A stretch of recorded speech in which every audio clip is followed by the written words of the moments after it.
je me permets d'attirer l'attention que toutes les parachiotes de maintenant jusqu'à la fin du Chumash Shmot, ça veut dire encore 3 semaines, c'est sur le Beth Amikdash. Alors, première petite précision. Dans le Chumash Shmot, ça s'appelle Mishkan. Ça veut dire portatif et aussi démontable.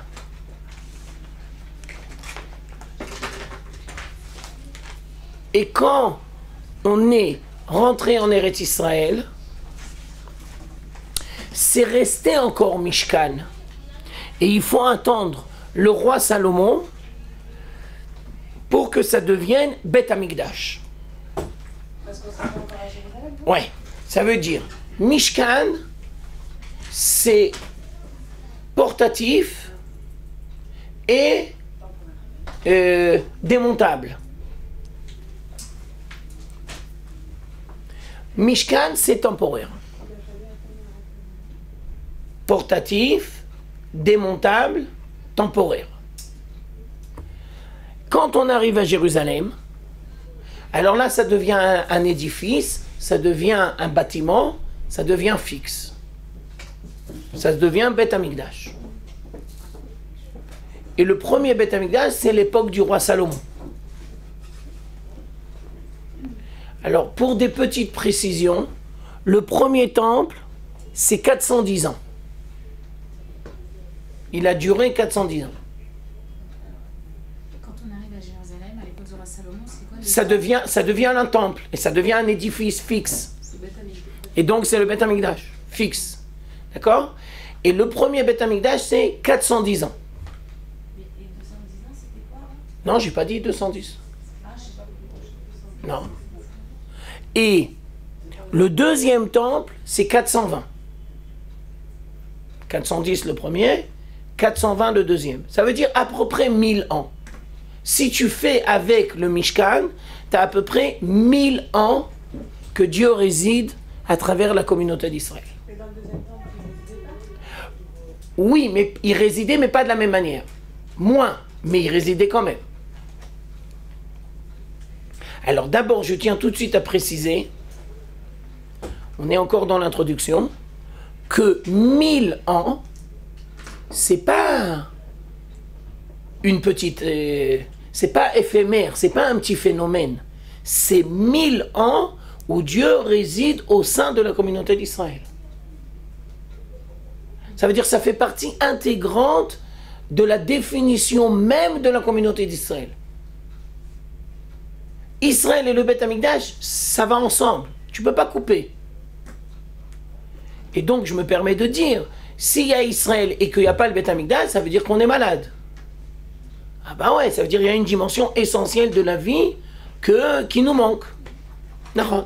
À titre individuel et aussi à titre collectif. Ensuite, oui, je t'écoute. Non, je voulais juste dire... Ouais, vas-y. Est-ce que on peut comparer ça au fait que le sage dit qu'on a 2000 ans de Tohu, 2000 ans de Torah? Ouais, tu as entièrement raison de dire. Non, tu as entièrement raison de dire. Maintenant, je me permets d'attirer l'attention que quand il y a le Beth Amikdash, il y a la prophétie. Ah ouais, ça va ensemble. Le Beth Amikdash et la prophétie, ça va ensemble. C'est le même phénomène, si tu veux. C'est les expressions différentes, mais du même phénomène. Dieu réside à travers la communauté d'Israël. Maintenant, je me permets de dire que quand il y a le Beth Amikdash, alors la présence de Dieu est dévoilée dans le monde. Quand il y a le Beth Amikdash, il y a la présence de Dieu dévoilée sur terre. Alors, je vous donne la même idée sous une autre forme. Le Beth Amikdash, c'est un endroit, le Beth Amikdash, c'est un endroit où les règles naturelles du monde ne fonctionnent plus. C'est-à-dire, le Beth Amikdash, c'est, si vous voulez, l'ambassade de Dieu sur terre. C'est pas la dimension naturelle du monde, c'est la dimension divine du monde. Dévoilée, bien entendu. Alors je vous donne certaines expressions, d'accord? Il y a les 4 saisons. Ouais, ça c'est le monde naturel dans lequel on vit. Il y a 4 saisons. Maintenant, quand il y a l'hiver, eh ben il pleut. Alors, quand la pluie tombe sur le Beth Amikdash, les colonnes de fumée de l'autel, ça bouge ou ça bouge pas? Non, ça bouge pas. Ah non, parce que les lois naturelles du monde de la nature, dans le Beth Amikdash, c'est autre chose. Et donc, été comme hiver, ça ne change pas. Non, ça ne change pas. Je vous donne encore une autre expression. S'il y a le Beth Amikdash, ça veut dire qu'il y a des millions de Juifs qui se retrouvent au Beth Amikdash. Ben, ils doivent normalement se sentir un petit peu à l'étroit. Alors, la Mishnah dit, quand on se tenait, on était serré. Mais quand on se prosterne, il y avait de la place pour tout le monde.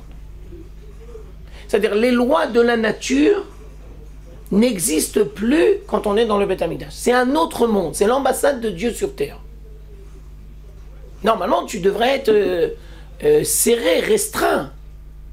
Le Beth Amikdash, il a des dimensions, il n'est pas... D'accord? Ou bien encore une autre dimension.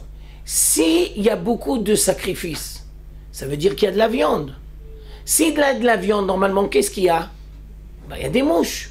Ça va ensemble. Non. Dans le Beth Amikdash, il n'y a pas de mouches. Mais là, c'est parce qu'il y a la présence divine. Nahon, c'est ce qu'on est en train d'expliquer. Ça veut dire que le Beth Amikdash, c'est un endroit où on peut dire c'est l'ambassade de Dieu sur terre. Comme le divin, c'est infini. Alors... Nahon, tu as raison. Mais je donne des manifestations de la présence divine dans le Beth Amikdash. D'accord? Ok. Maintenant, je vous donne encore... Bonjour madame, bienvenue. Maintenant, je vous donne encore un autre exemple. S'il y a de la viande, il y a des odeurs. D'accord? S'il y a des odeurs, alors je m'excuse, c'est un cours de filles, mais j'imagine que vous devez forcément le savoir. Les femmes enceintes et les odeurs, qu'est-ce que ça engendre? Des nausées et des catastrophes. Après, Dieu préserve, ça risque d'engendrer des avortements. Elles risquent de perdre. Au Beth Amikdash, non. Il n'y a pas d'avortement. Parce qu'il y a des odeurs très fortes. Oui, mais les odeurs très fortes n'engendrent aucun problème pour les femmes qui sont enceintes. Alors, je reprends l'idée principale que j'étais en train d'expliquer pour l'instant. Le Beth Amikdash, c'est l'ambassade de Dieu sur terre. Et donc, les règles de la nature fonctionnent partout, mais pas au Beth Amikdash. Et donc, quand tu vas au Beth Amikdash, tu t'imprègnes forcément de la présence divine. Tu ne peux pas la rater. Nahon. Maintenant, on va plus loin dans notre analyse. Première question. Le kotel, où il est? Qu'est-ce que tu dis, Myriam? Montre-moi, je ne vois pas. Presque. Toi, tu es dans la ville de David, là. Moi, je demande le kotel d'aujourd'hui. Où il est? Voilà, exactement. Alors, on commence. Ici, c'est le kotel. D'accord? Ici, c'est le kotel. Ici. Ça, cette longue muraille-là. Maintenant, cette longue muraille-là, elle fait 550 mètres de long. Tout ce que je dis aujourd'hui, c'est pour le deuxième temps. D'accord? Cette longue muraille-là, elle fait 550 mètres de long. Mais aujourd'hui, le kotel, il ne fait pas 550. Non. Alors pourquoi on ne voit pas? Réponse, parce qu'il y a des maisons qui cachent. Ça veut dire, quand la communauté d'Israël a été envoyée en exil, alors les gens ont utilisé le kotel pour faire leur maison. Et pour que leur maison, elle soit sur la muraille. Donc sur la muraille extérieure du temple. Donc toi, tu ne le vois pas. Mais si tu fais les fondations du kotel, et aujourd'hui on peut faire les fondations du kotel, et tu vas tout le long du kotel, et ben tu fais 550 mètres. D'accord? Donc je reprends, le kotel, il est ici. Myriam, elle a dit tout à l'heure, et elle a raison, si je suis ici, ça c'est la ville de David. Ici c'est la ville de David. ici. D'accord? Derrière la muraille ou sur la muraille? Non, derrière, dans le bas. Ok? Alors maintenant, regardez bien. Ça, c'est très important. L'entrée principale du Beth Amikdash, où elle se trouve? Elle se trouve de l'autre côté du côté. Ah bah oui. Parce que le Beth Amikdash, il faut bien savoir qu'on rentre du côté qui s'appelle Mizrach. Mizrach, c'est l'Est. Et on va de l'Est vers l'Ouest. Ça veut dire, je reprends, l'entrée principale, elle est ici. D'accord? Cette entrée-là, elle est à l'Est. Et plus tu rentres, et plus tu vas de l'Est à l'Ouest. Alors nous, on pose comme question, c'est important de le savoir que la direction, c'est de l'Est à l'Ouest? Réponse, oui, c'est très important. Et maintenant, je vais vous expliquer la dimension spirituelle qu'il y a derrière ce que je suis en train de dire. Si tu dis que l'on rentre à l'Est, ça veut dire que l'entrée du temple, elle est ensoleillée ou elle n'est pas ensoleillée? Et bien sûr, puisqu'on est à l'Est. Donc forcément, c'est ensoleillé. Mais si tu rentres, et tu vas à l'Ouest, et bien en fin de compte, qu'est-ce qui va se passer? Tu vas rentrer dans un endroit où il n'y a pas beaucoup de soleil. Alors nous, on pose la question, mais pourquoi c'est comme ça? Pourquoi on doit rentrer dans l'Est, ça veut dire où il y a beaucoup de soleil, et plus tu rentres dans le Beth Amikdash, et je précise ma pensée, et plus tu rentres dans les parties saintes du Beth Amikdash, et quand tu arrives à la fin, le Kodesh HaKodashim, et bien le Kodesh HaKodashim, il est à l'ouest. Je me permets d'attirer l'attention que le Kotel, c'est à l'ouest. C'est pour ça qu'on l'appelle Western Wall. C'est le mur de l'ouest. D'accord? Alors maintenant, les Chachamim, ils nous disent comme ça. C'est nous la lumière, on a arrêté à... Il y a fait, mais au-dessus. Alors on va aller dans ce que tu es en train de dire, mais on va expliquer encore plus.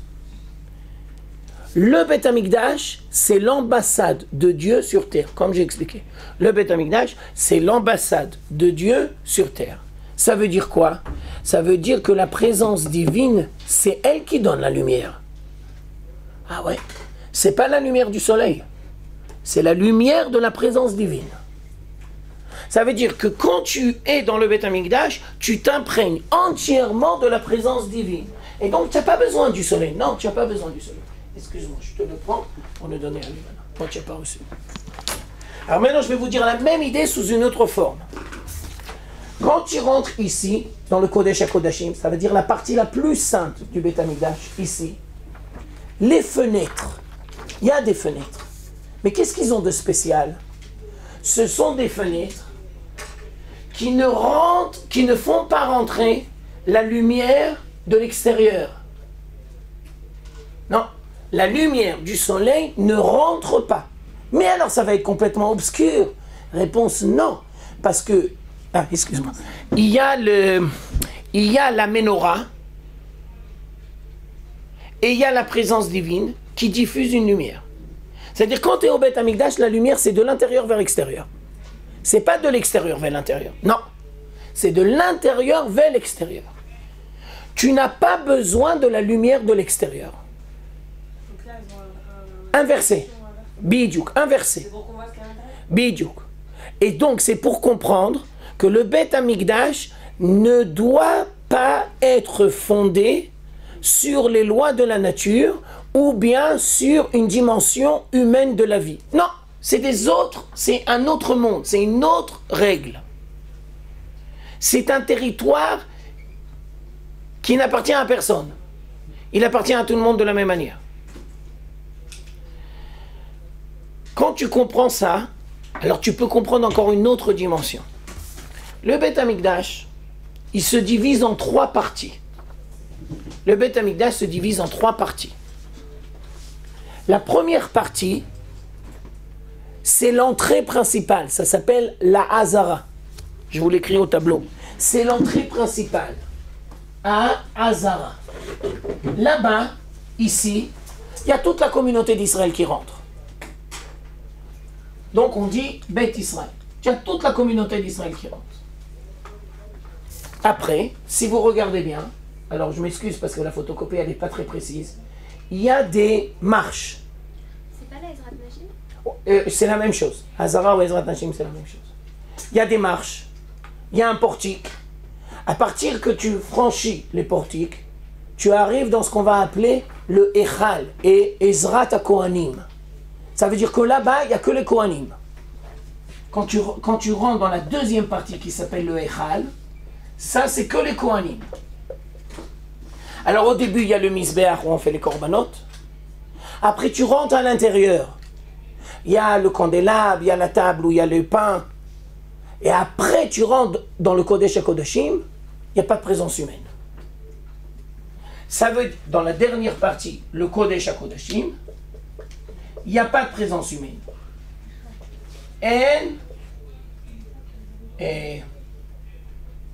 En Adam. Qui réside là-bas? Dieu. Il n'y a personne. Non. On n'y rentre que à Kippour. Le Kohen Agadol. Ça veut dire, je tiens à préciser, ça veut dire que quand tu vas dans le Beth Amikdash, tu commences par la dimension humaine. Après, tu vas par les Kohanim, et après, Bichlal, c'est que la dimension divine. Ouais, je reprends tout doucement. Tiens le truc. Tu es obligé de suivre avec le plan. D'accord? Alors regarde. Ici, le carré, le premier carré, ça c'est l'entrée où toute la communauté d'Israël a le droit d'être. Donc ça veut dire que c'est la dimension humaine de la vie. Tous les juifs sont là-bas. Alors elle a dit, Myriam, elle a entièrement raison. Il y a une partie pour les hommes, une partie pour les femmes. On s'en fout. Ça veut dire, c'est la dimension humaine. C'est ça que je veux dire. D'accord? Après, il y a des escaliers avec un grand portique, une grande arche. D'accord? À partir du moment où tu rentres là-bas, c'est que le Kohanim qui ont le droit d'être là-bas. Donc tu restreins la dimension humaine. Maintenant c'est les Kohanim. C'est pas toute la communauté d'Israël. Ouais, c'est le Echal. Et là-bas les Kohanim ils font leur travail. Hein, excuse-moi? C'est pas là-bas que tu fais sacrifice? Oui, c'est là-bas qu'on fait des sacrifices. Ah, dans le Echal? Ouais. Ça veut dire, si vous regardez bien, ici vous verrez qu'il y a le Misbeach. D'accord? Le Misbeach c'est là-bas où l'hôtel où on fait les sacrifices. Bon, il faudrait que... Je vais vous amener dans les cours prochains des photos. Vous n'avez pas été dans la vieille ville au truc du temple? Ah, demain. Ah, il y a fait. Alors prenez le truc avec vous. Ah, demain vous êtes dans les Minarot. Alors je vous explique. Les Minarot, ça veut dire que vous allez faire ici tout le long. D'accord? Vous allez faire tout le long, mais par le bas. Rav, j'ai pas compris où il était le Misbéa. Ici. Ah, d'accord, ok. D'accord? Aujourd'hui, le Kodesh HaKodashim, c'est quoi à la place? Pardon. C'est la mosquée qui est en or. Le dôme. Le dôme. D'accord? Maintenant, après le Misbéach, tu rentres, c'est encore le Echal, tu rentres dans un grand bâtiment, et il y a une pièce, et alors là, il y a la menorah, il y a la table avec le pain, et il y a un autel. Dans 2 minutes, on va rentrer là-bas. C'est encore les Kohanim qui sont là-bas. Tout ça, ça fait partie des Kohanim. Mais au fond, ici, il y a le Kodesh HaKodashim. Ah, donc le Kodesh HaKodashim, c'est pas tout le... Non. D'accord? C'est tout au fond. Si tu veux, vous pouvez aussi tourner ici. Et vous avez le premier carré, c'est la Hazara au Beth Israël, qui est tout le monde est là-bas. Tu marches, tu as le Misbeach en long, c'est les Kohanim. Tu as encore des escaliers, tu rentres dans la première partie, c'est encore les Kohanim, c'est encore le Echal. Et tout au fond, c'est le Kodesh HaKodashim. D'accord? Ça veut dire, maintenant, je vous explique l'idée profonde. Humain, Kohen, divin. Ah ouais? Alors maintenant, je voudrais approfondir notre réflexion. Et on voudrait dire, pourquoi le Beth Amikdash se doit d'être divisé en 3 parties? Pourquoi il y a 3 parties? La première partie, la Hazara, où tous les Juifs sont là-bas. La deuxième partie, c'est le Echal. Et la troisième partie, c'est le Kodesh HaKodashim. Alors, je vais vous donner une première explication. Mais pour bien comprendre cette première explication, je dois reprendre le cours de la semaine dernière. le Beth Amikdash n'est pas un édifice. Le Beth Amikdash n'est pas un monument historique. C'est une erreur très grave de croire que le Beth Amikdash c'est un musée, ou un monument historique, ou un édifice. Le Beth Amikdash c'est un miroir. Un miroir de la relation entre Dieu et la communauté d'Israël. Le Beth Amikdash, c'est un miroir de la relation entre Dieu et la communauté d'Israël. Et si la communauté d'Israël foire, alors qu'est-ce qui va se passer? Le Beth Amikdash va être détruit. Ça veut dire qui a détruit le premier temple? Les Juifs. Et pas Nabuchodonosor. Ça veut dire, on explique. Nabuchodonosor, le roi de Babel, il a brûlé l'édifice. Mais nous on dit, mais pourquoi il a pu brûler l'édifice? Pourquoi Dieu lui a permis de brûler l'édifice? Réponse, parce que les Juifs ont foiré. Si les Juifs n'avaient pas foiré, jamais les Goïms. Je m'excuse de vous faire ce parallèle. Mais pourquoi aujourd'hui, Monsieur Kerry, il nous tape la tête? Réponse, parce qu'on foire. Ça n'a aucun rapport avec lui. C'est nous qui sommes à côté de la plaque. Lui, c'est quoi? C'est le messager, genre? Lui, c'est l'envoyé de Dieu. Lui, c'est le messager. Tant que toi, tu ne sais pas quel est ton rôle à jouer, et que tu ne sais pas pourquoi tu es venu en Israël, quel est ton rôle en Israël, quel est le devenir de l'État d'Israël, eh bien tu tombes dans les pressions des Goïms. À partir du moment où la communauté d'Israël saura retrouver son identité originelle, forcément elle saura se replacer par rapport aux Goïms. Le problème, c'est pas les Goïms. Le problème, c'est nous. Je vous redonne le cours de Tobiano au début du Chumash Shmot. Est-ce qu'il y a un rapport entre l'assimilation et l'antisémitisme? Oui. Bien sûr, c'est ce que je vous ai montré dans le texte. Et donc, quand est-ce qu'on tombe dans l'antisémitisme? Quand on s'assimile. Ça veut dire, j'explique le principe. Parce que c'est... Nahon, c'est ce que je te dis, il faut avoir une vision juive. Oui, mais il y a toujours ce rapport de cause-conséquence. Je suis d'accord avec toi, mais c'est pour ça qu'il faut lire la Bible et qu'il faut lire la Bible selon une lecture juive de la Bible.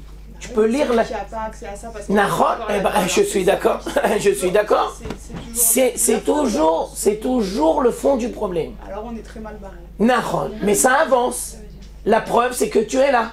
Mais il y en a Alors, qui voient les choses, ils n'ont pas besoin de faire la Bible. Nahon. Alors maintenant, j'explique. Les Goïms vont te dire toujours dans leur langue ce que toi, tu ne veux pas écouter. T'es pas chez toi. Tu ne veux pas entendre, tu ne veux pas voir. Et les Goïms, ils le disent à leur manière. Et toi, tu dois faire une traduction. Tu dois comprendre qu'est-ce qu'ils disent, mais pas dans leur langue à eux, dans ton langage à toi de juif. Alors maintenant, je reprends parce que je veux que vous voyez le parallèle. Qui a détruit le temple? Réponse. L'édifice, il a été une première fois brûlé par le roi de Babylonie. Ensuite, la deuxième fois, l'édifice, il a été brûlé par le roi des Romains, qui s'appelle Titus. D'accord? Mais qui a détruit le temple? Réponse. C'est nous. C'est nous. C'est-à-dire, quand tu comprends ça, tu comprends comment il faut aborder l'histoire juive. Ça veut dire, il faut comprendre que les Goïms sont des envoyés de Dieu sur terre. Et ils ont un rôle à jouer. Et c'est quoi leur rôle? C'est d'amener la communauté d'Israël à prendre conscience de son identité. À partir du moment où la communauté d'Israël prendra conscience de son identité, elle saura se repositionner par rapport aux Goïms et forcément elle résoudra tous les problèmes. Je vous dis la même chose sous une autre forme. Ne crois jamais que le problème il est chez l'autre. Comprends que ça commence par toi. Et si par exemple l'autre il t'ennuie ou il te fait des problèmes, ça veut dire que tu dois te repositionner. Bitchouk. C'est exactement le même principe. Dans les relations humaines, c'est exactement le même principe. Maintenant, on ne doit jamais être victime de quelqu'un. Ça veut dire si quelqu'un te fait du mal, ça veut dire que tu dois te repositionner. Alors, excusez-moi, je ne comprends pas la réponse à la question pourquoi 3 parties. Ah non, alors 2 minutes, j'y arrive. J'y arrive. Je crois que c'est la réponse. Non, je ne suis pas encore arrivé. Alors maintenant, on a dit, première explication, on a dit, le Beth Amikdash, c'est le reflet de la relation de l'homme avec Dieu, ou de la communauté Israël avec Dieu.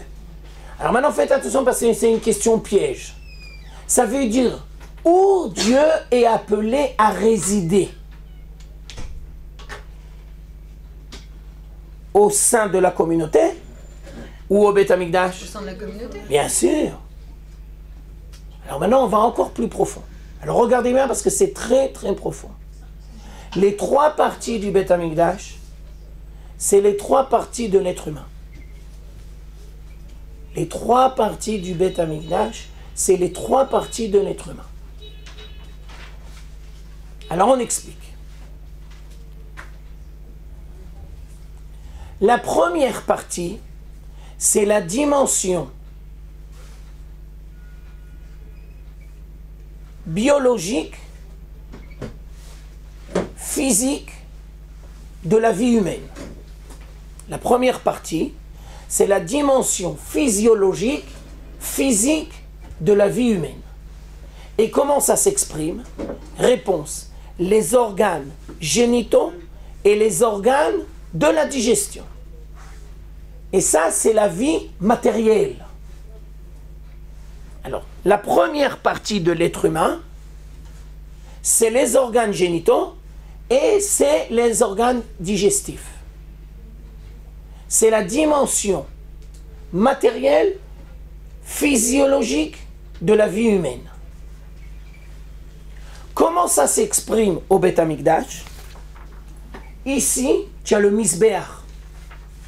Quand tu rentres, alors tu as l'entrée où tout le monde est là-bas, et le premier endroit, c'est le misbéach. Le misbéach, c'est là-bas où on va faire les fautes et on va réparer les fautes.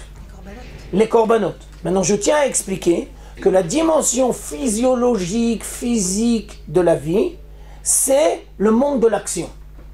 C'est en parallèle avec le monde de l'action. C'est une dimension matérielle, c'est le monde de l'action. Comment on écrit Misbéach? Misbéach. Alors le Misbéach, il fait partie du Echal. Alors la première partie, c'est Misbéach. Et on va dire que c'est le monde de l'action. Olam Amaasim. C'est le monde de l'action. Et donc je tiens tout de suite à préciser que les corbanotes, ils sont là pour réparer nos erreurs. Dans quel domaine? Dans le monde de l'action. Maintenant, faites très attention parce que c'est le piège de la communauté d'Israël au premier temple. Le plus important du sacrifice, c'est quoi? Le sacrifice ou le processus de tchouva? Le processus de tchouva. C'est comme si tu vas me dire, c'est quoi le plus important du Beth Amikdash? C'est l'édifice ou la relation avec Dieu? C'est la relation avec Dieu, ce qu'on a expliqué la semaine dernière. La même chose dans les corbanotes. Ne crois pas que le plus important, c'est les corbanotes. Le plus important, c'est l'être. Ensuite, alors là, il faut tourner la feuille. Alors le misbéach, il est là. D'accord? Le misbéach, il est là. La deuxième partie de l'être humain, c'est le monde des vertus. C'est le monde des sentiments. C'est la vie sensitive, comment on dit en français? Sentimentale. C'est la vie sentimentale de l'homme. Et on se devra de purifier nos vertus. Et on se devra de purifier notre cœur. Ça veut dire quoi? Ça veut dire que la colère, la haine, la jalousie, non, il n'en est pas question. C'est les midotes. Tout ça, il n'en est pas question. Et on a dit que l'outil que l'on a par excellence pour travailler ces midotes, c'est la parole. Non. Et si quelqu'un, Dieu préserve, dysfonctionne avec toi, tu te devras d'apprendre à lui dire et à te repositionner. Non. Et tu ne devras jamais être la victime de personne. Non. Ni dans le couple, ni parents-enfants, ni au sein de la société. Et on a toujours dit que là où il y a violence, Il y a silence. il y a silence. On l'a toujours dit, bien sûr.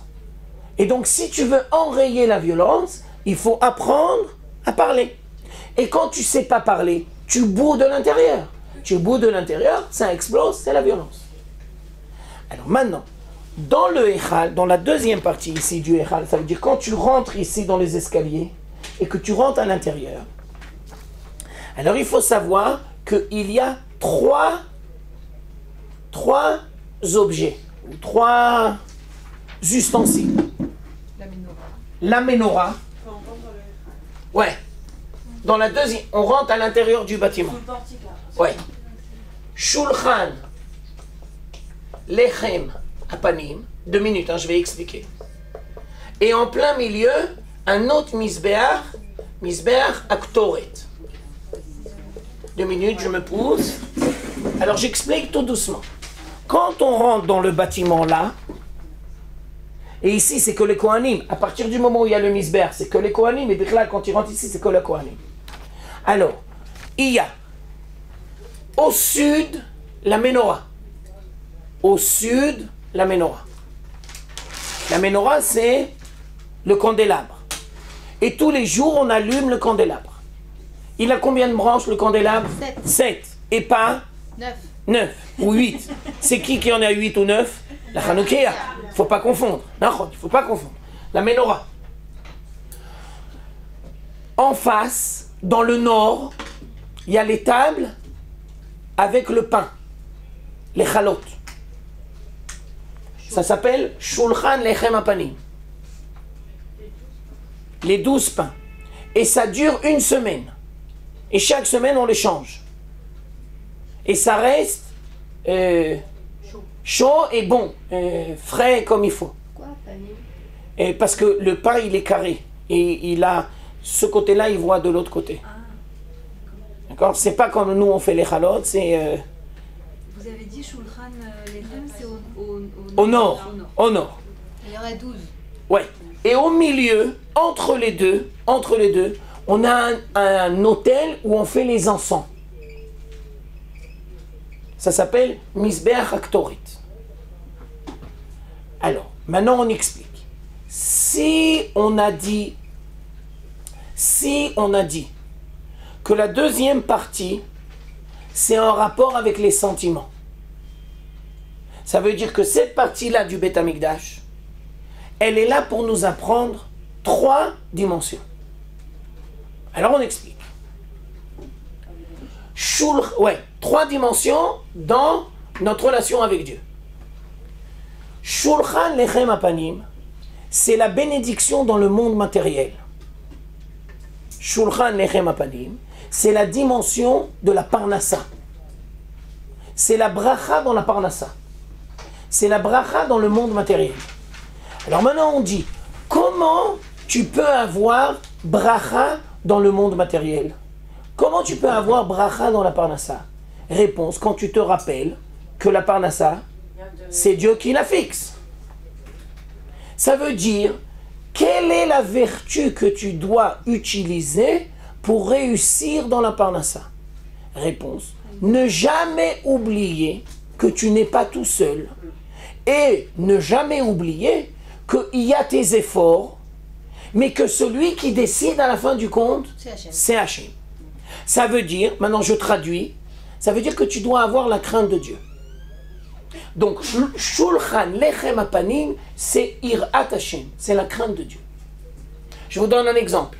Tu vas chercher du boulot, et tu dis, on travaille Shabbat. Ah, excusez-moi, je ne peux pas transgresser le Shabbat. Point, vous n'allez pas venir? Non. Mais je te promets, je vais te donner des trucs, des machins. Si tu n'as pas la crainte de Dieu, ouais, pourquoi pas? Mais si tu as la crainte de Dieu, tu dis, ah non, excusez-moi monsieur, je ne veux pas transgresser le Shabbat. Je chercherai un autre travail. Ça veut dire, la Parnassa, elle est là pour t'apprendre la crainte de Dieu. Irat Hashem.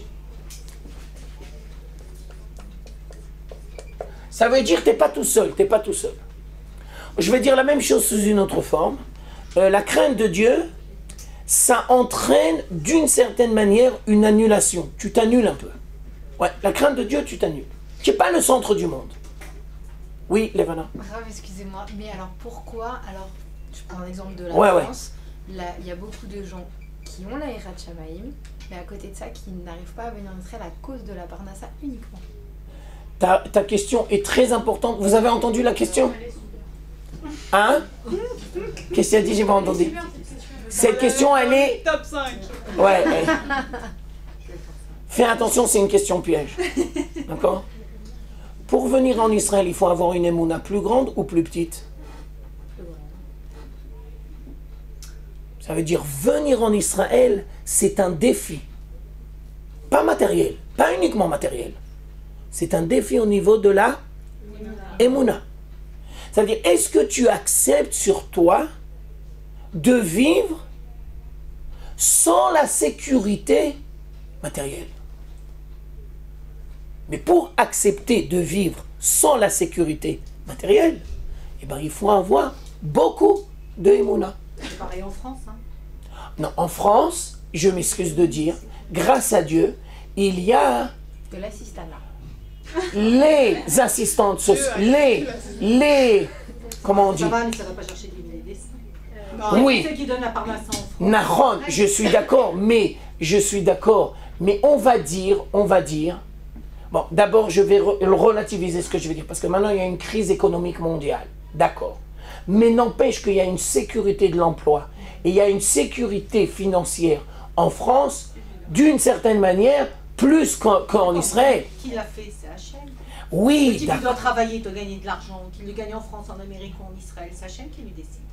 C'est pas ni pire, ni moins, Mais maintenant, ce que vous dites, c'est pour répondre à Levana. Vous rappelez la question de Levana. Le bonhomme, il dit, moi, je veux venir en Israël, mais j'ai du mal à me confronter à la difficulté de la Parnassa en Israël. Alors, qu'est-ce que toi, tu vas lui dire? Tu dois développer quoi? La Emouna. Alors la parnassa en route, c'est comme un Yetzirara? J'ose pas dire une chose pareille, mais on va dire que la relation divine en Israël, elle est directe. Elle est plus forte. D'accord? Mais dans ces cas-là, pourquoi alors il y a des juifs qui font leur alia sans forcément croire en Dieu? Parce que Dieu, il agence les choses que celui qui doit venir, il vient. Et il y a le libre arbitre. Tu prends une même famille, et des fois tu t'arraches les cheveux, d'ailleurs j'en ai plus. Tu te dis, mais attends, mais Dominique, mais c'est quoi la différence? Ils sont tous dans la même famille, mais pourquoi lui ou elle, il vient, et les autres? Ça c'est le désir, ça c'est la destinée historique de la communauté d'Israël. Ça, c'est des dimensions que tu ne maîtrises pas, parce que c'est les mêmes familles.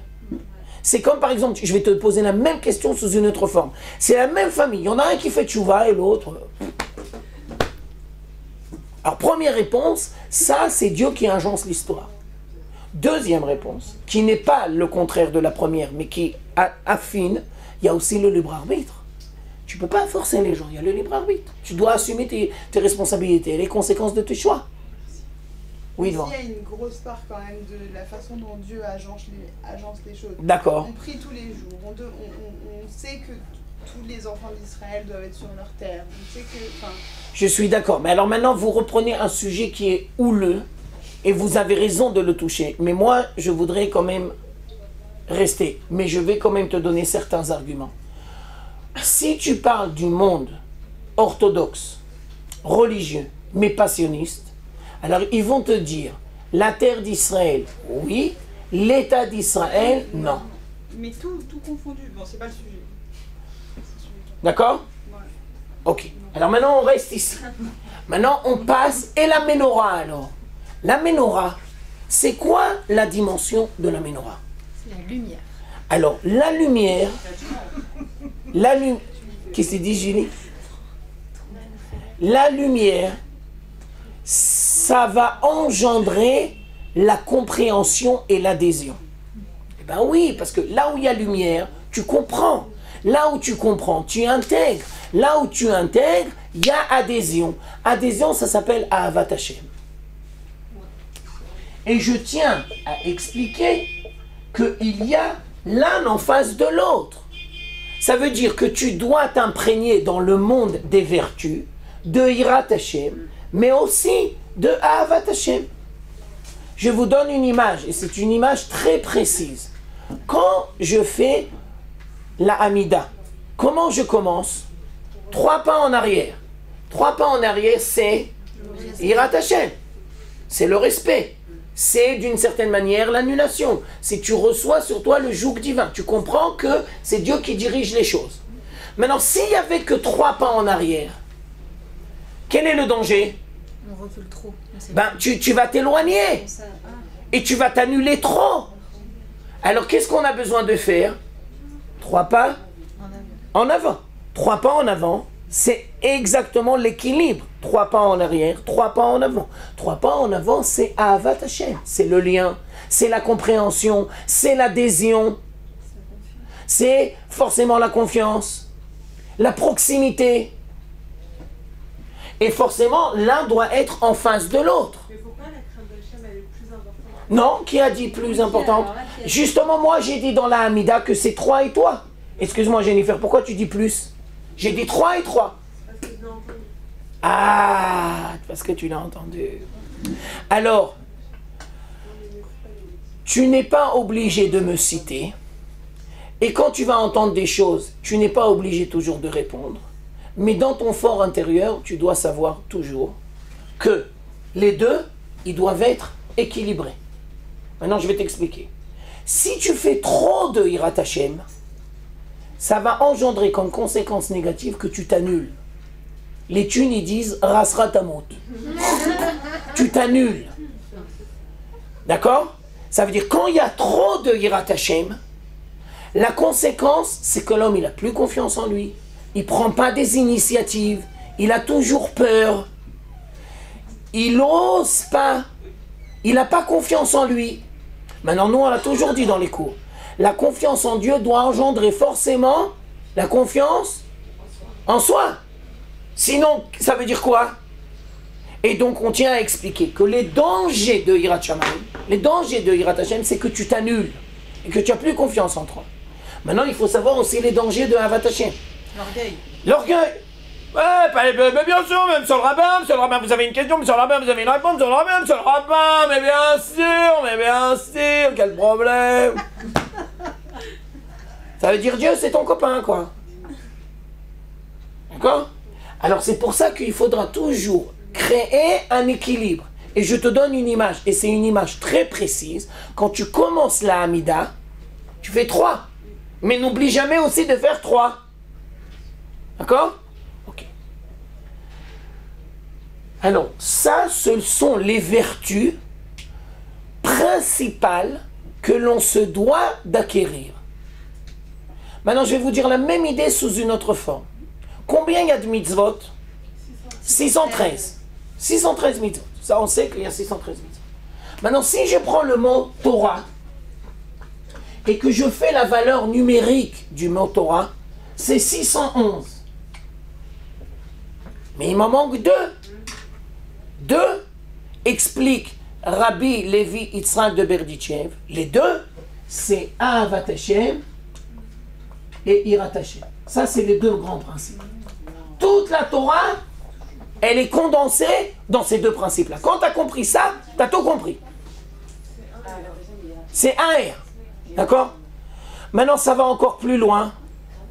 Et je me permets de vous le dire, parce que c'est un cours de femmes. Hirat Hashem, c'est l'homme. Ahavat Hashem, c'est l'épouse. Et j'attire l'attention que chacun se devra d'apprendre de l'autre. Ça veut dire que le tikkun de l'homme, c'est Ahavat Hashem. Et le tikkun de la femme, c'est Hirat Hashem. D'accord? Pour qu'il y ait complémentarité. Maintenant, on continue. Ah, maintenant, j'ai oublié. Voilà, 2 minutes, j'arrive. J'ai oublié. Ce que je suis en train d'expliquer ici, c'est... Ça s'exprime, parce qu'on a dit que c'était là. Alors, comment ça s'exprime? Dans le cœur, il y a les battements du cœur. Les battements du cœur, ça s'exprime Ahavat Hashem, Irat Hashem. Ahavat Hashem, Irat Hashem. C'est les battements de la vie. C'est les battements du cœur. Et c'est le Echal. On est en plein dans le Echal. Ahavat Hashem, c'est proximité. Irat Hashem, c'est recul. Ça, c'est la base de la vie. C'est comme, je vous donne une image, et c'est une image très précise, les vagues dans la mer. Et si je voulais utiliser une image que les Chachamim ils ont dit, c'est les anges. Ratso vachov. Ils avancent et ils reculent. Ils avancent et ils reculent. Ils avancent et ils reculent. Ratso vachov. Il faudra toujours avancer, mais pas trop. Il faudra apprendre à reculer, mais pas trop. Je t'écoute. Donc l'un ne va pas sans l'autre. L'un va pas sans l'autre. Et quand on a un côté qui est plus développé dans l'un plutôt que dans l'autre, Ça veut dire que tu dois d'abord apprendre à te respecter. Ça veut dire que tu as une nature. Je te donne une image, c'est une image très précise. Dans la Torah, il y a Hillel et Shammai. Bah, bien sûr. C'est Shammai, c'est quoi le truc prépondérant? C'est Irat Hashem. Et c'est Hillel. Si tu prends Moshe et Aaron, Moshe c'est Moshe Emet Vetorato Emet. C'est Irat Hashem. Si tu prends Aaron, Oev Shalom, Rodev Shalom, c'est Ava. Alors d'abord, tu dois apprendre à te connaître. Et apprendre à te respecter. Et ensuite, tu dois comprendre les dangers qui risquent d'arriver si tu développes trop une certaine dimension. Mais je précise l'ordre. D'abord, tu dois apprendre à te connaître et apprendre à te respecter. Tu ne dois pas te casser. Par exemple, Stam, je vous donne un exemple. Il y a des gens, ils sont très durs. C'est leur nature. Ils sont durs avec les autres ou avec eux-mêmes? Les deux, ils sont durs. C'est leur nature. C'est un côté négatif ou positif? Ben les deux. Alors, comment je vais gérer ça? Réponse. Avec toi, tu dois apprendre à être... Avec toi, tu dois apprendre à être... Dur. Et avec les autres, indulgent. Maintenant, ici, il y a des gens qui sont mou, ben le contraire. Ça veut dire qu'il n'y a pas une qualité qui est mauvaise dans son essence. Non, il faut que tu trouves toujours l'équilibre. C'est-à-dire qu'il n'y a pas de défaut. Il n'y a pas de défauts. Il y a des qualités qui sont en potentiel. Et tu dois comprendre les dangers. Tu dois comprendre les dangers. Ça veut dire parce que chaque vertu, elle a deux facettes. Tu comprends? Chaque vertu, elle a toujours deux facettes. Ok? Qu'est-ce que vous voulez dire, madame? Dur avec nous, pas trop non plus. Non, pas trop. Non, vous avez raison, pas trop. Mais on va dire, si tu as une nature dure, alors c'est sûr. Mais avec nous qu'avec les autres. Bien sûr. Maintenant, je veux vous dire aussi un truc. Si tu as une nature dure, tu dois apprendre à la gérer correctement. Sinon, tu vas te casser. Non. Faut faire un tri. Il faudra que tu choisisses dans quel domaine. Et dans quel domaine j'apprends à fermer les yeux. Ou bien, par exemple, si tu as une nature dure, tu auras du mal à te faire des compliments. Parce que tu dois apprendre à te faire des compliments. Non. Maintenant, et les gens qui sont trop laxistes, leur tikkun, c'est... Tu leur mets des limites. Non. Alors maintenant, elle a dit... j'ai oublié. Gila, elle a dit... L'actorette. C'est quoi l'actorette? La symbiose de Ahavat Hashem et Irat Hashem, c'est Messirut Nefesh. C'est l'adhésion totale. Je reprends. Au milieu, entre les deux, il y a Mizbeach Aktoret. Mizbeach Aktoret, c'est l'adhésion totale, c'est la symbiose entre Ahavat Hashem et Irat Hashem. Maintenant, je tiens à préciser l'adhésion ou le... comment on dit Messirut Nefesh? Le don de soi. Ouais, mais c'est le don de ses tripes. Ouais, bien sûr. Tu as raison, Jules. Je ne sais pas encore dire. Je vais chercher le mot pour bien expliquer. Maintenant, regardez parce que c'est très très précis. Messirut Nefesh. Alors, regardez parce que c'est très précis. Ahavat Hashem et Irat Hashem, ils sont dans les extrêmes.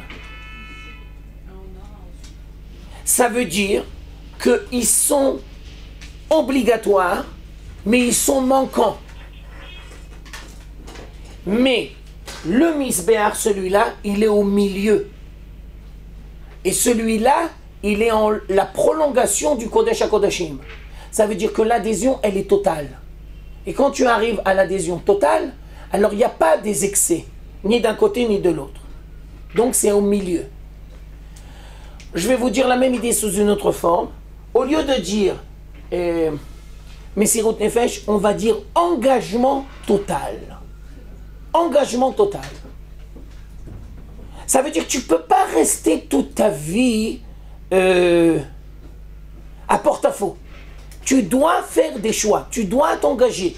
Maintenant, ça ne veut pas dire que tu n'as pas des problèmes, ça ne veut pas dire que tu ne dois pas te travailler, ça veut pas dire, mais tu dois apprendre à t'engager, tu dois apprendre à faire des choix, tu dois apprendre à y aller et à avoir confiance. Maintenant, je tiens à dire que tu ne peux pas arriver à ça s'il n'y a pas eu ça et ça avant. Ça, c'est la symbiose, ça, c'est le... Ça naît, c'est la conséquence, voilà, c'est ça le mot que je cherche, merci Julie. C'est la conséquence de Ahavat Hashem et Yirat Hashem. Et je reprends l'idée que je suis en train de dire. Le Beth Amikdash, on l'a en nous. Chacun d'entre nous, on est un petit Beth Amikdash. Et donc, on va expliquer. Quand est-ce que le Beth Amikdash, le 3e, sera reconstruit? Quand on va le recréer à l'intérieur de soi. Le Beth Amikdash sera recréé quand chaque juif comprendra qu'il a en lui le Beth Amikdash. Il est Beth Amikdash. Et donc, on explique, je reprends depuis le départ, il y a le monde de l'action. Là-bas, on risque de faire des erreurs. Donc, on doit apprendre à corriger le tir. Ça s'appelle les sacrifices. C'est les organes génitaux et c'est les organes de la nourriture. Maintenant, je ne vais pas expliquer, mais c'est une erreur de ma part, je le reprends maintenant. Les grandes erreurs, c'est la bouffe et la perversion sexuelle. Ça, c'est les grandes erreurs. Donc, c'est ici que ça se passe. Et donc, c'est là-bas, c'est là-bas le misbéar, c'est là-bas qu'on fait les korbanot. On prend 10 kilos quand on arrive en Israël. Bidiouk. Ah oui, parce que tu te comprends, parce que je t'explique. Pourquoi tu prends des kilos quand tu arrives en Israël? Parce qu'au niveau affectif, c'est un chamboulement. Et donc, pour compenser ou pour recréer un équilibre, tu tombes dans la bouffe. La bouffe, Non, mais il y a le phénomène J'ai inverse. compris. ça veut dire aujourd'hui, les gens sont gros et ils croient que la solution, c'est de faire le régime. Ils ont raison, mais ils n'ont pas compris que le fond du problème... Faut se marier. Non. Comme ça, tu dis encore plus grosse. Non, parce que t'as plus le manque affectif. Où tu te rattrapes, Non, je vais te dire, non, tu dois apprendre à gérer correctement chaque étape dans la vie où tu es. Ça veut dire, si tous les jours que Dieu fait, tu as la rasra que tu n'es pas marié, ça veut dire que tu ne vas pas être capable de tirer profit de la période où tu es dans le célibat. Ah, d'accord. Alors, on n'a pas dit que tu ne dois pas faire des efforts aussi pour te marier. Mais tu ne dois pas...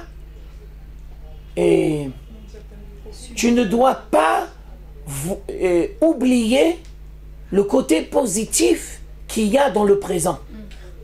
Tu aspires à un futur et donc tu dis bon d'accord, il faut se marier. Ça voudrait dire que tous les jours, vivement qu'on se couche, vivement qu'on se couche.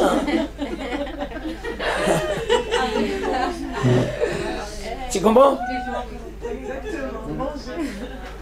Alors, on explique que quand tu ne sais pas gérer correctement le monde affectif, tu tombes dans la bouffe. Et on va dire aussi le contraire, que quand tu ne sais pas gérer correctement le monde affectif, tu ne manges pas. Nachra. Je m'excuse de vous le dire, mais c'est un cours pour filles. Anorexie, c'est exactement ça. Anorexie, c'est pas un problème de manger ou pas manger, c'est un problème nafshi. Bien sûr. Et les boulimies. Exactement, c'est la même chose. C'est la même chose. Ça veut dire quoi? Ça veut dire on leur parle pas. Ils sentent pas qu'ils ont une image. Ils trouvent pas leur place au sein de la société. Ils voient pas leur capacité. Et donc, ils ont les nerfs. Et ils se voient pas. Ils se voient tels qu'ils voudraient être, mais pas tels qu'ils sont aujourd'hui avec leurs bons aspects. Et personne n'est là pour le... Mais t'inquiète pas, on t'aime, ne t'inquiète pas, on est avec toi. Qu'on trouve ta place, viens, on va t'aider. Où, quoi, comment, de quelle manière? Nahon, bien entendu, tu as raison.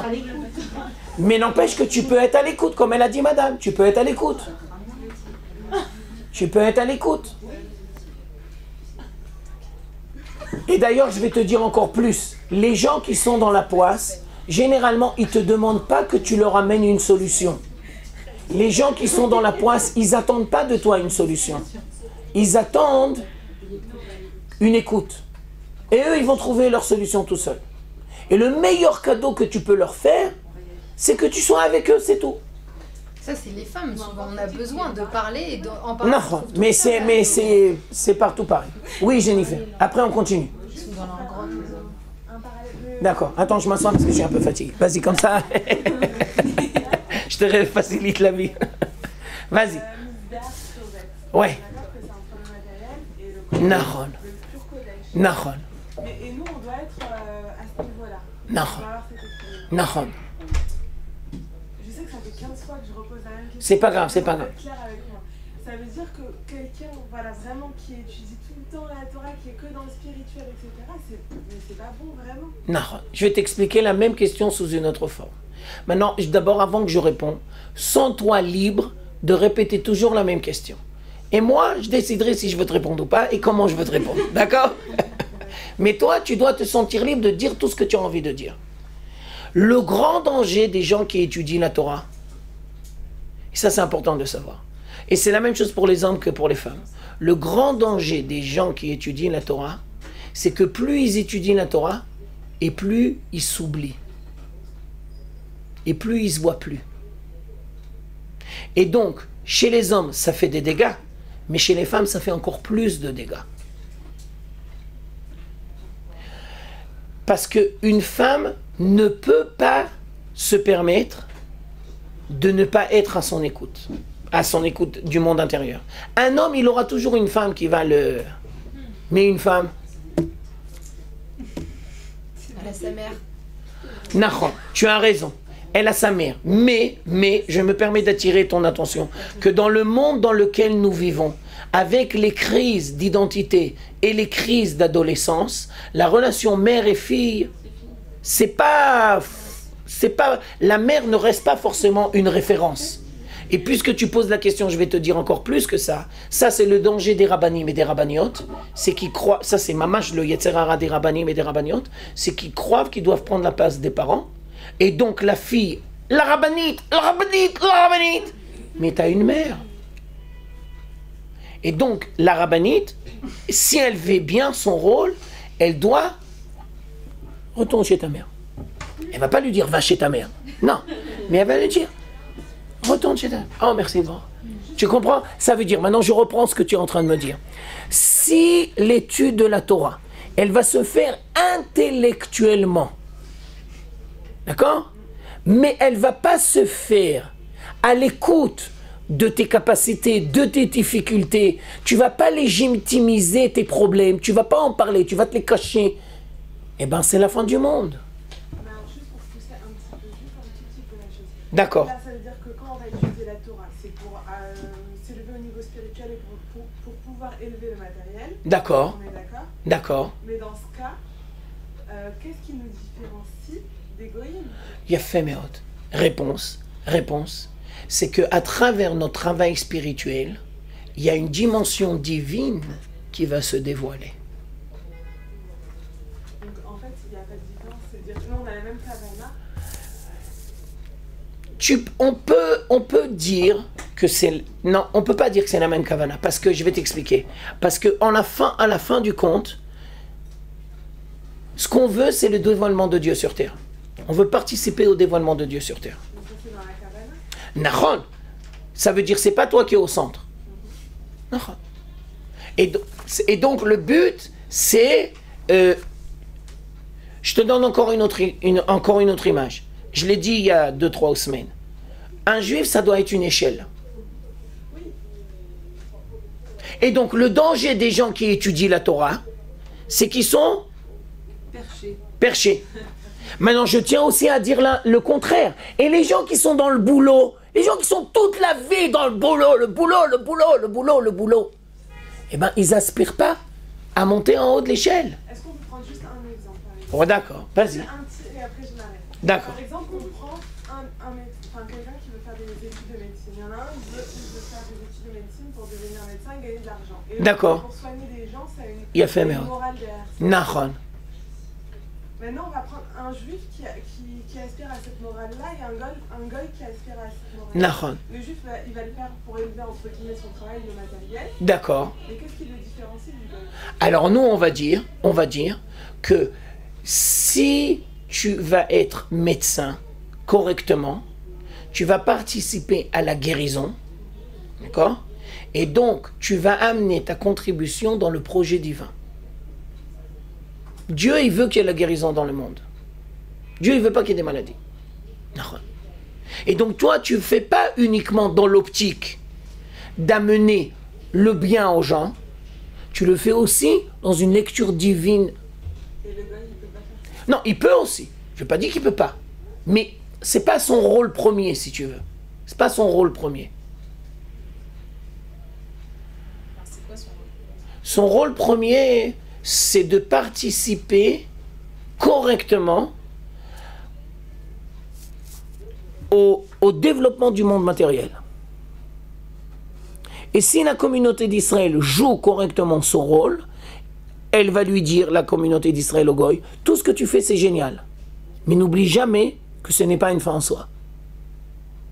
Vois la dimension divine qu'il y a derrière. Et ça c'est le rôle de la communauté d'Israël d'apprendre au Goïm. Ça veut dire par rapport à ce que tu me dis, c'est une question piège. L'étude de la Torah c'est un moyen ou une fin? Il a fait merde. Ça c'est les gens qui ont compris. Et les gens qui n'ont pas compris, qu'est-ce qu'ils disent toujours? C'est une fin. Ça veut dire quoi, c'est une fin? Une fin, ça veut dire il faut étudier la Torah, il faut étudier la Torah, il faut étudier la Torah, il faut étudier la Torah, bitul Torah, bitul Torah, bitul Torah, bitul Torah, bitul Torah. C'est le but. Mais si tu prends comme but l'étude de la Torah, tu risques d'oublier l'homme. Nous, on l'étudie pour élever les choses. Tu risques d'oublier l'homme. Si par exemple ta femme, elle te demande maintenant, ne sois pas dans tes bouquins. Toi, tu dois être déchiré? Pas du tout. Alors la finalité, c'est élever le matériel. Bidiouk. Ça veut dire, je vais te dire la même chose sous une autre forme. Je vais le dire de manière crue et je m'excuse. Les gens qui n'ont pas compris, ils voient toujours la présence divine. Mais ils oublient l'homme. Et nous on dit, Oui, mais l'homme, c'est la présence divine. nous on dit, le but de la Torah et le but de la création, c'est de créer un être qui soit à l'image de Dieu. C'est-à-dire, si tu as Dieu et tu oublies les hommes, ben tu n'as rien compris. Tu es à côté de la plaque. Parce que quand Dieu il a voulu faire la création, son but, c'était de créer un homme à l'image divine. Mais quelqu'un qui étudie la Torah toute la journée, il peut aussi dire qu'il élève le matériel en faisant du chesed, Je suis entièrement, il aura entièrement raison. pour autant travailler. Nahon, il aura entièrement raison. Mais où on va voir, 2 minutes, où on va voir où il ne va pas se planter, c'est quand les gens qui seront très proches de lui vont lui demander qu'il arrête son étude, parce que maintenant ils ont besoin de son aide. Si dans certains cas il va dire, excuse-moi je dois continuer mon étude, ça peut être légitime. Mais si dans tous les cas il va dire, ah non, moi je suis plongé dans l'étude. Tu peux aller vider la poubelle? Ah non, moi je suis dans l'étude. Alors on peut dire que quelqu'un qui n'a pas besoin de travailler, qui peut subvenir aux besoins de sa famille, qui étudie toute la journée en même temps, qui s'occupe des gens, etc., il n'y a pas de problème. Il n'y a pas de problème. Mais si, d'accord, j'ai tout compris, merci beaucoup. Je t'écoute. Oui, voilà. En fait, juste avant, on disait que le goïm contribuait au matériel, Nahon. mais, enfin, je veux pas apparaître, mais en fait, à la tête du matériel, souvent, c'est les juifs qui... Enfin, c'est vrai. Tu veux que je te... Tu as raison.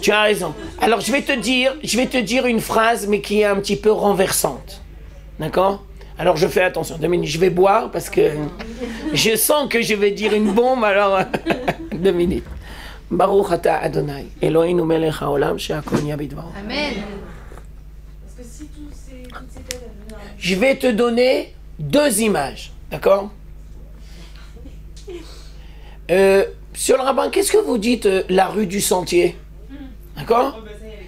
Bon, je te donne le principe, Comment on dit maintenant? La rue de Pékin. La rue de Pékin, ou bien par exemple l'informatique, comment on dit, le high-tech, d'accord? Première explication. Les Juifs, normalement, ils sont censés faire ça en Israël et pas chez les Goïms. Ça, c'est le premier truc. C'est la première explication. Ça veut dire participer à la contribution du développement matériel. Ça, les Juifs, ils doivent le faire en Israël. Mais oui, mais pourquoi ça 2 minutes. Alors, grave. Hein? Ça les aide à rester là-bas, c'est ça ce que je comprends. Pourquoi ça marche tellement bien? Ah voilà maintenant, le deuxième, deuxième réponse. Alors là, c'est une réponse dure, d'accord? Accrochez-vous bien parce que c'est une réponse dure. Quand les Juifs, ils s'investissent corps et âme dans le monde matériel et qu'ils ont la bracha, généralement, ça veut dire qu'ils foirent complètement la dimension spirituelle. On peut vous donner des milliards de contributions. Ça veut dire que si tu veux réussir et dans le monde matériel et dans le monde spirituel, tu dois investir énormément d'efforts. Et ça vient pas comme ça. Non, ça vient pas comme ça. On peut comparer ça à Esav. Bien sûr, c'est ce qu'elle a dit Rivka. Excusez-moi, c'est Daniel. C'est beau, bel exemple, belle illustration. Daniel, je suis en plein dans le cours, vas-y. En dessert d'Akot. D'accord, merci beaucoup. Alors, on explique. Normalement, la dimension spirituelle et la dimension matérielle, ça doit toujours aller ensemble au sein de la communauté d'Israël. Mais l'expérience nous montre qu'il faut être un géant pour savoir gérer correctement le monde matériel et le monde spirituel. Les gens qui sont plongés dans les affaires, tu m'excuseras, mais ils connaissent rien à la Torah. C'est des ignorants dans la Torah. Donc ils connaissent rien à la vie. Et ceux qui connaissent dans la Torah, ils ne sont pas forcément des géants dans le monde matériel. Tu prends un exemple, Tobiano. Il fait des cours génial. Ouais, d'accord, il fait des cours génial. Mais il n'est pas le manager de... Il n'a pas 500 employés. Non, il n'a pas 500 employés. Ça commence à arriver. Nahon, justement, c'est ce qu'on dit. Ça veut dire que la base, il n'y a pas de conflit. Mais pour réussir à gérer correctement, il faut être un géant. Il faut s'appeler Maïmonide pour être médecin et un géant dans la Torah. Il faut arriver à l'équilibre. Mais ça c'est difficile. Et il faut savoir que le rôle de la terre d'Israël, elle est là pour aider l'homme à faire cet équilibre. Chez les Goïms, tu ne peux pas trouver l'équilibre. Et la spiritualité qu'il y a chez les Goïms, c'est une spiritualité qui est faussée. Ce n'est pas une bonne spiritualité. C'est une spiritualité qui ne va pas amener une bénédiction. C'est une bénédiction, c'est une spiritualité qui va se faire forcément au détriment de certaines dimensions de la vie. Par exemple, tu es dans un monastère chrétien. Tu as peut-être des très bonnes vertus. Oui, mais tu n'es pas marié. Et tu n'as pas d'enfant. Alors c'est quoi cette spiritualité? C'est une spiritualité dans les bouquins. C'est une spiritualité dans le monastère. Tu es coupé de la vie. Alors on n'a pas dit que tu n'as pas des bonnes vertus. Elle n'est pas dévoilée. Mais ça ne se dévoile pas au sein de la communauté. Elle est limitée. Maintenant, il faut dire aussi que ça peut arriver chez les Juifs et ça peut aussi arriver chez les Goïms, que si tu ne gères pas correctement le monde spirituel, eh ben, tu vas tomber dans des problèmes sexuels. Chez les Juifs et chez les Goïms. Normalement, tu ne dois pas tomber dans les problèmes sexuels, non. Ni chez les Juifs, ni chez les Goïms. Je m'excuse de vous dire ça, hein, mais si Hollande, il fait ça avec la deuxième, avec la troisième, ça veut dire qu'il va faire ça la même chose avec la quatrième.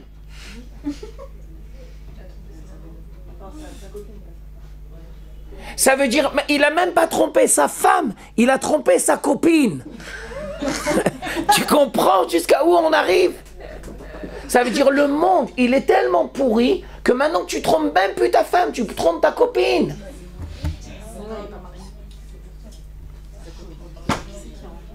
Alors, avec votre permission, comme il me reste un tout petit peu de temps, alors après, tu arrives dans la dimension spirituelle. La dimension spirituelle, c'est le Kodesh HaKodashim. C'est là-bas où il y a l'arche. C'est là-bas où il y a l'étape de la loi. Et ça, c'est la troisième dimension. C'est le Kodesh HaKodashim. La question de base, c'était pourquoi le Beth Amikdash se doit d'être divisé en 3 parties. Alors, ce que j'ai essayé d'expliquer dans le cours, c'est qu'on est tous un Beth Amikdash et qu'on a les 3 dimensions en nous. Et donc, les capacités intellectuelles, la réflexion, la recherche, le questionnement, et bien tout ça, c'est le cerveau, tout ça, c'est le Kodesh HaKodashim. C'est pour ça qu'il faut prendre une décision avec le cerveau. Yafé Meod. Alors maintenant, je vais vous dire la même chose récapitulée. D'accord? Kodesh HaKodashim, ça s'appelle l'étude de la Torah. C'est la relation avec Dieu intellectuelle, l'étude de la Torah.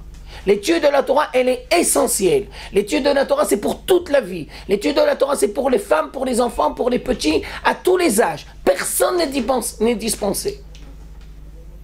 Ensuite, le monde des sentiments, c'est la tfila. Après la Torah, il y a la tfila. Nahon. Et ça correspond à... C'est le echal. C'est le Echal. C'est les midot. Tu pries avec tout ton cœur. Tu pries avec l'adhésion totale. Tu t'engages entièrement dans ta tfila. Et la troisième dimension, c'est Ma'asim Tovim. C'est les bonnes actions. C'est Ma'asim Tovim. Les mitzvot. Les mitzvot et le chesed. Non, Kodesh HaKodashim, c'est le cerveau, c'est l'étude de la Torah. Après, le monde des sentiments, c'est la tfila. Parce que tu pries avec tes lèvres ou avec ton cœur? Avec ton cœur, j'ose espérer. Et des fois, il n'y a que les lèvres. Alors, c'est pas grave, mais il faut apprendre à prier avec son cœur et pas que avec ses lèvres. Sinon, tu vas devenir un religieux. D'accord? On n'est pas appelé à devenir un religieux qui prie que avec ses lèvres. On est appelé à prier avec son... Bien sûr. Donc, on est appelé à prier avec ses lèvres et son cœur. Bon, enfin, religieux, c'est quand même pas péjoratif non plus. Oui, mais si tu dis... D'accord. Ça, c'est péjoratif. Ou bien, par exemple, 2 religieux qui sont à la fin de la synagogue et qui baratinent. C'est péjoratif. Ça va pas. C'est vrai. Il n'y a pas que. Je suis d'accord avec toi. Non, mais parce que des fois, on a trop... Enfin, dire religieux, j'ai l'impression que des fois, ça a une connotation... Ça peut être vu chez moi, je te le dis ouvertement, chez moi, le mot religieux, il a des fois une connotation péjorative. Alors que quand on va à l'extérieur et qu'on rentre dans un monde réuni et qu'on me dit « Ah, mais vous êtes des religieuses », eh ben, personnellement, moi, je suis fière de me dire... Moi aussi, je suis fière. Alors, je te dis, ça dépend du contexte. Non, mais c'est pour ça que je sais que c'est pas... Ça veut dire, si tu es parmi des gens qui sont religieux, mais que ça tourne pas, style les questions que Jennifer elle m'a posées aujourd'hui, tu n'es pas obligé de cautionner n'importe quoi. De cautionner n'importe quoi. Et c'est pas parce qu'ils sont religieux qu'ils ont raison. Et c'est pas parce qu'il a une grande barbe que... Et c'est pas parce qu'il a un chapeau que... Et s'il a une barbe, et une redingote, et une cravate, et un chapeau, et alors? Il faut vérifier chaque chose. Nahon. Non, mais religieux, c'est pas que l'aspect physique. Nahon, je suis d'accord avec toi, mais j'explique. Parce que d'après les questions que m'a posées Jennifer, c'est pas des questions de gens athées et laïcs. Toutes les questions qu'elle m'a posées, c'est des questions dans le monde religieux, où elle s'est pris des claques et elle s'est sentie étouffée. Nahon ou pas? Nahon. Tu vois, j'ai bien compris ce qu'elle m'a posé comme question. Moi, je trouve que ça te va mieux dire que tu es une femme de Torah plutôt que de dire que tu es une religieuse. Je suis d'accord, mais ce que je veux dire, c'est que il faut faire attention. Nahon, je suis d'accord avec toi, mais vous me connaissez, c'est pas la première fois. Non, bien sûr. Mais bon, c'est juste que... Mais n'empêche que tu as raison de dire, et je ne me cache pas de le dire, parce que je crois que c'est ma responsabilité de le dire, que dans certains domaines, c'est péjoratif. Nahon. Il faut faire attention. Et c'est pas parce qu'on est religieux qu'on est exempté de faire des erreurs. Bien sûr. Nahon. D'abord, ça veut rien dire religieux. Nahon, je suis d'accord avec toi, mais dans le sens où, d'accord? Si, Alors, c'est le côté un peu automate. Nahon, Nahon. C'est un peu religieux. Bidou. Alors, je récapitule, d'accord? Jenny, 2 minutes. Julie, laisse-moi, je conclue, d'accord? Alors, je termine, d'accord? Après, bon, si vous avez encore des questions, mais je voudrais juste boucler la place. Alors, je tiens à expliquer que le but du cours, c'était d'expliquer que le Beth Amikdash édifice n'a de raison d'être que s'il existe au sein de chaque juif. Je reprends parce que j'ai l'impression que c'est très important. Le Beth Amikdash édifice n'a de raison d'être que si chaque juif comprend qu'il est un Beth Amikdash et qu'il essaye de faire résider Dieu dans sa vie personnelle. Et donc, comme je l'ai dit tout à l'heure, le Beth Amikdash, c'est le reflet de la relation de la communauté d'Israël avec Dieu. Dans la vie. Nahon. Nahon. Alors j'ai conclu. Tu voulais dire un truc, excuse-moi. Mademoiselle, tu voulais dire un truc? Ouais? Non? Alors je me suis trompé. Ah, c'est toi, vas-y, ok. D'accord, vas-y. D'accord. Si on continue de faire 3 tfilotes, mais qu'à la fin ça devient un peu machinal. Alors si tu me demandes mon avis, c'est une erreur de vouloir faire 3 tfilotes par jour. Surtout pour une femme. Je te conseille d'en faire une. Je te conseille d'en faire une. Faut que j'annule mon vœu si Non, annule ça. Annule ça. Non. Ouais. Non. Une, je vais t'expliquer. Parce que, alors maintenant je fais attention parce que je me rappelle ce que j'ai dit tout à l'heure à Levana. Quand tu vas te marier et que tu vas avoir des enfants. Ah, voilà. Oui, mais quand on va sur la roupa, de toute façon, on allume nos vœux. D'accord, mais ce que je veux dire par là, je vais le dire de manière crue. Créer des femmes juives qui vivent de manière sincère et authentique leur identité féminine dans le judaïsme, c'est plus difficile que de créer des garçons. Et donc, je me permets de dire que une midrasha, c'est pas pour créer des garçons manqués. Une midrasha, c'est pour aider les femmes à redécouvrir leur identité féminine. Et pas garçons manqués. Garçons manqués, il y en a suffisamment. Ça court les rues. La notion de Bat Israël, ça se reflète avec ça aussi. Nahon, je suis d'accord, c'est ce que j'ai dit. Et donc, par exemple, Sam, je te donne une histoire. Le Chafetz Chaim, il a dit qu'il n'a jamais vu sa mère prier. Ça veut dire quoi? Ça veut dire peut-être pas devant lui, tu as raison de le dire. Ça veut dire qu'elle était tellement occupée que... Nahon. On nous a toujours dit qu'en tant que jeune fille, on devait. Enfin, on peut faire les 3 tfilotes, après on met le cerveau, c'est bien. Mais si tu me demandes mon avis, c'est pas comme ça que moi je vois les choses.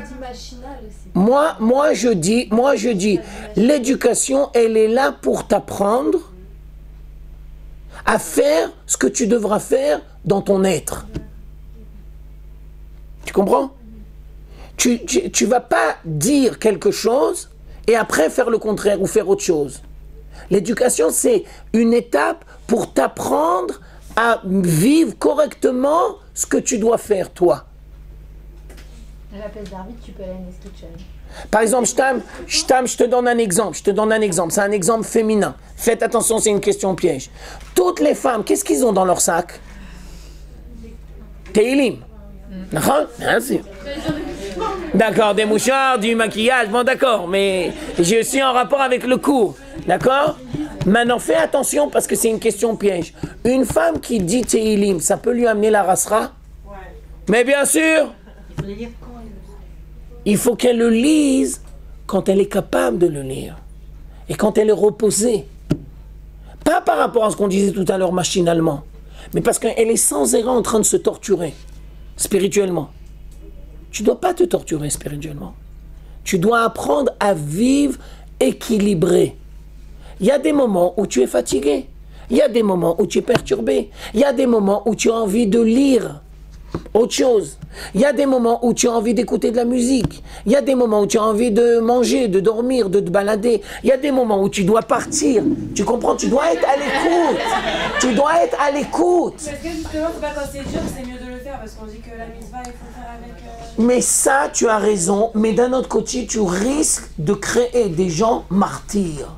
Et nous, on n'est pas là pour créer des gens martyrs. Ça va, c'est pas pour martyr. Je me permets d'attirer ton attention. Je me permets de te dire, Tsiona, je me permets d'attirer ton attention que malheureusement, je connais beaucoup de filles et de femmes qui n'ont pas toujours le courage de le dire, mais ils vivent un judaïsme martyr. Et ils n'ont pas le courage de se le dire. Parce que, je vais te le dire pourquoi ils n'ont pas le courage de se le dire. Parce qu'ils vont tomber dans, comment on dit chez Hachma? Dans la culpabilité. Dans la culpabilité. Ah oui, c'est exactement ce que je ressens. Et je tiens à dire que si tu te respectes correctement et tu connais tes capacités et surtout tu connais tes limites, tu n'es pas appelé à tomber dans la culpabilité. Et si tu fais quelque chose et que ça t'amène la rasera, ça veut dire que tu en fais trop et que c'est pas à ton niveau. Et que tu n'es pas à ton écoute. C'est pas ton potentiel, tu en fais trop. Tu en fais trop. Et après, ça va exploser. Maintenant, je vais encore plus loin et on s'arrêtera là. Si tu en fais beaucoup, de 20 à 30 ou 35 ans, c'est pas grave. Parce que le corps, il peut assumer. Mais à 40, 45 ans, ça explose. C'est la crise de la quarantaine. Nahon. Et chez les femmes religieuses qui en font trop, la crise de la quarantaine. On s'arrêtera là pour ces fois-ci, mesdemoiselles.